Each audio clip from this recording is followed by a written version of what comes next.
And good morning, Joe Justice here, coming to you live on January 9th, 2022. We are past the holidays, we are past New Year's, we are past Christmas, and we are into 2023. I hope that you've made some amazing goals for 2023. I hope that you are well on your way. If you're not, if you need a little help, let me know. Send me a message or connect with me online, and I will set you up with our group. We have a free group called Home Gym Hustle Heroes, and that's the group that we use to help people out with learning how to stay fit, get healthy, using home gym-based workouts. My whole philosophy is using a home gym-based workout because I think that limits one less obstacle, One of the things that's just kind of the nature of being a human is we always look for excuses, and if you have to go to the gym, get changed, get showered, carve out all that extra time, that's just one big giant excuse. So if you make that, if you eliminate that excuse, then you've got a lot better chance of actually following through.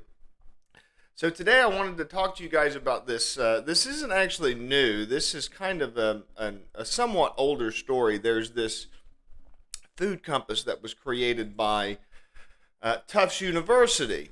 So Tufts University came out with this new system called the food compass, and it gives a rating from 0 to 100 for all the different types of foods. And so the idea behind this is to replace the food pyramid. I mean, the bottom line with all this is everybody knows that the food pyramid is just an absolute disaster. It's awful. It doesn't work. Since it was introduced, obesity has skyrocketed in America. It hasn't actually solved any problems. So there's been tons of research and studies and stuff done to try to replace it.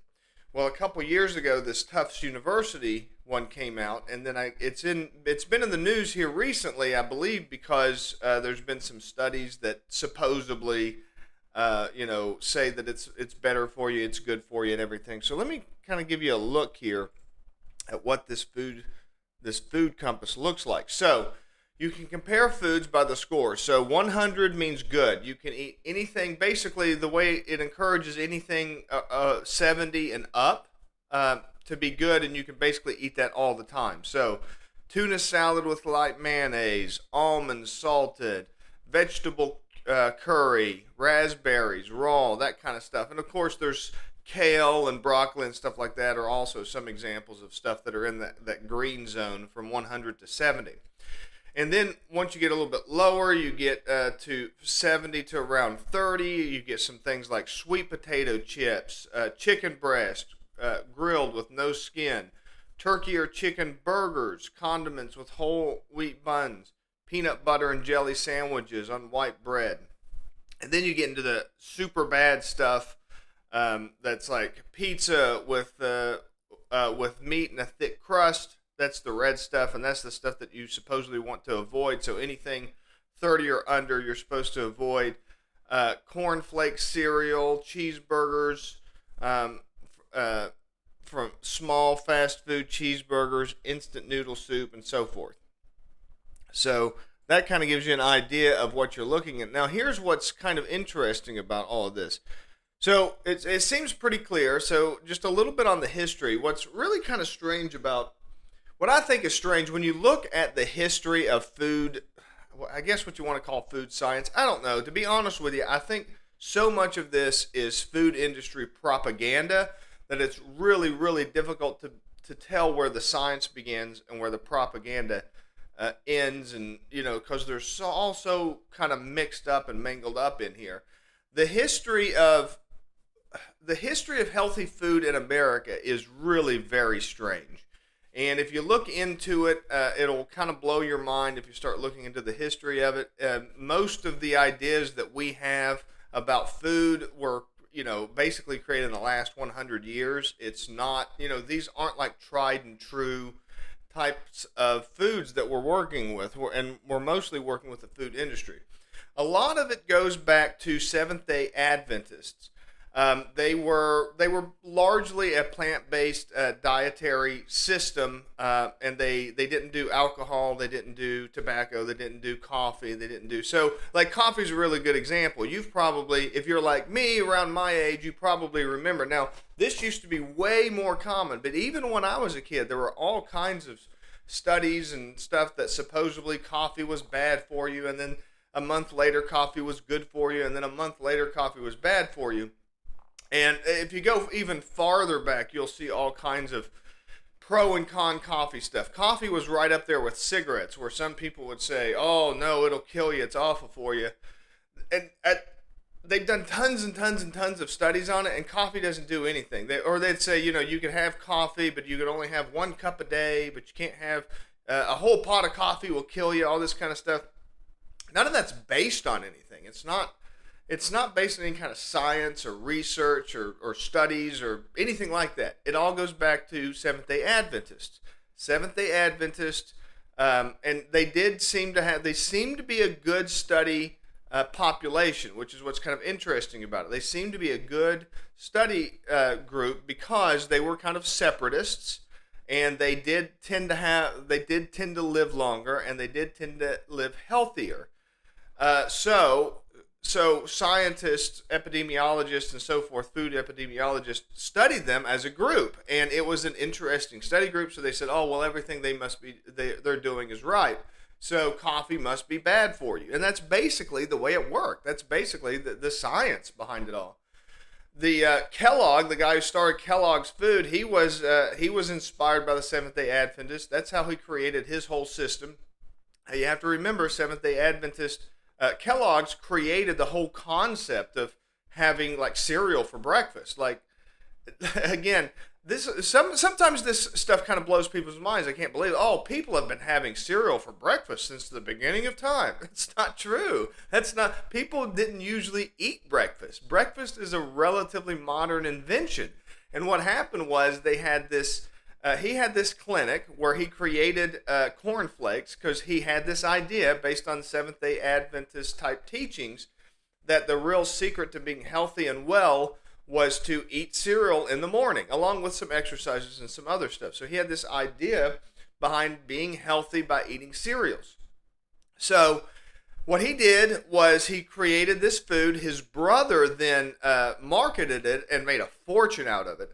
And what's happened today is companies like Kellogg's and Post and all the other food companies, of course, they make a fortune. General Mills and all of them, they make a fortune off of cereal.